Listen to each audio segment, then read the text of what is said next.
You're listening to the Coach's Journey podcast, exposing the struggles and celebrating the successes in the life of coaches who are action takers and creating authentic impact in today's world. Whether you're just starting out, expanding your reach, or exploding your impact, you're in the right place right now. Stay tuned and be sure to subscribe to this podcast. Now, here are your hosts of the Coach's Journey podcast. You're listening to the Coach's Journey podcast, exposing the struggles and celebrating the successes in the life of coaches who are action takers and creating authentic impact in today's world. Whether you're just starting out, expanding your reach, or exploding your impact, you're in the right place right now. Stay tuned and be sure to subscribe to this podcast. Now, here are your hosts of the Coach's Journey podcast. I'm certain that you must have these conversations. When you don't have the conversations, there's frustration, resentment can fester, and resentment. Which conversation specifically, Sheri? I want to be super clear on this. Yeah, the conversations. Well, whatever conversations are coming up, if you're feeling some energy from your spouse about them not understanding, maybe they're supporting, but more they're supporting is just not saying anything, but they're not actually helping you. Whatever comes up for them or for you, you got to have these conversations. And so the conversations that I have with my husband are going to look different than the ones that you have, Daniel. Then they're probably going to look a little bit different than the ones that our listeners will have. But there needs to be an open communication. So I need to say to my husband, hey, I know you don't fully understand this. I want to be open with you. I'm pretending like he's standing here. That's why I'm looking over there. We're doing the empty chair. Looking at the door. I'm sure my wife is in the other room hearing what we're saying. Yeah. That I want to be open with you. I want to be able to have open communication. So if there's things you don't understand or frustrated about, please share them with me. I'm open to that. And when he comes to me with that, I need to not like bite his head off in that conversation.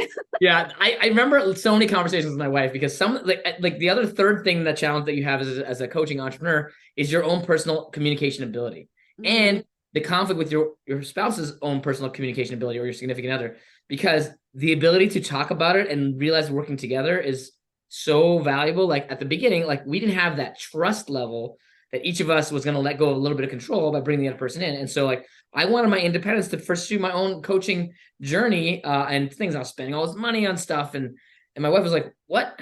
But she was my wife at the time. So it was a little easier for me to just like, whatever. But eventually we got married and even before we got married, we started integrating finances more. And so there's an accountability that I needed to have that I didn't yet have internally.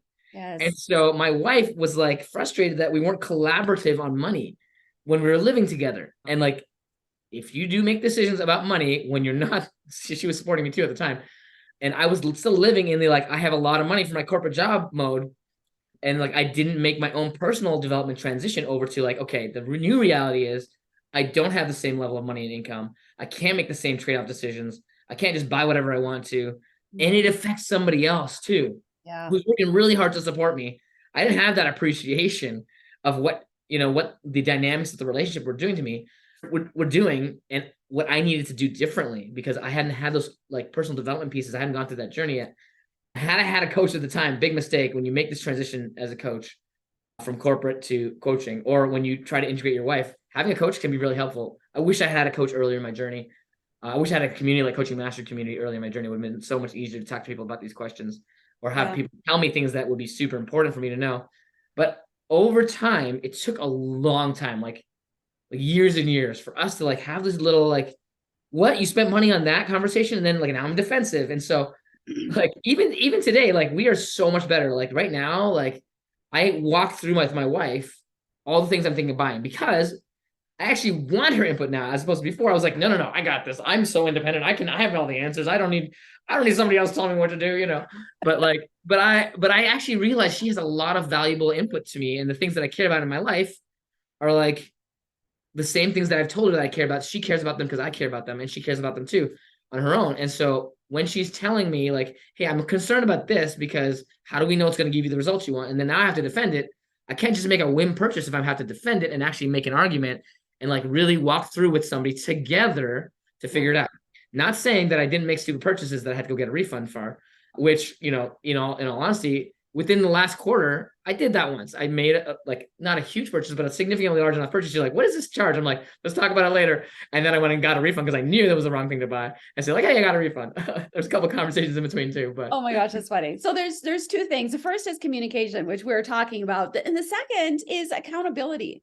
Because if you can demonstrate to your spouse that you are accountable to them and to yourself for the goals, that's huge. And one of the things we do at the Coaching Mastery community is we actually have all of our pro members create plans for themselves and really dig in the weeds on how much money do they need to make and how many clients is that? And we get, and just really get clear on that. So that means there is X number of reach outs or conversations or different metrics that you need to have every week. And if you can show your spouse that, hey, I'm actually doing the work to get the results, that is going to be huge. And for them to be able to trust you. Yeah, I love that, Sheri. You're right. So communication, like extended communication of figuring things out together, super important. The best strategy also is to be collaborative about your business. Let them in, make sure you're on the same page about what the objectives are, help you think through the things you can't see. Yeah. If they can, and bring them along the journey with you. Like make sure you're not taking them by surprise, right? And Absolutely. Number 3, things not to do.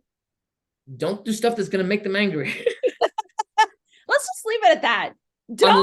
Unless you are totally sure that you can bring them on. Like sometimes I'm like, I know I need to do this thing. She's going to have a question about it, but I know based on what we've talked about and the conversations we have had that I can make that argument. And sometimes I'm wrong and have to get a refund. So I love that. So if you're listening to this and you can totally see yourself in these conversations, in these challenges, we would love to invite you into the Coaching Mastery community. You can join the Facebook group for free. Just search for a Coaching Mastery community, but you can also get a huge amount of value, support, and path and leveling up as a coach by our membership, our paid membership. And if that's something that you think, I wonder what that's about, just reach out to us and we'll have that conversation. We appreciate you guys so much with listening to this. And I'll bet you probably haven't heard a podcast in a long time about coaching and marriage all in the same, dealing with the coach's marriage, not marital counseling and coaching. We should do a follow-up podcast on this one too. I think there's so much more to talk about, but Absolutely. You're listening to the Coach's Journey podcast.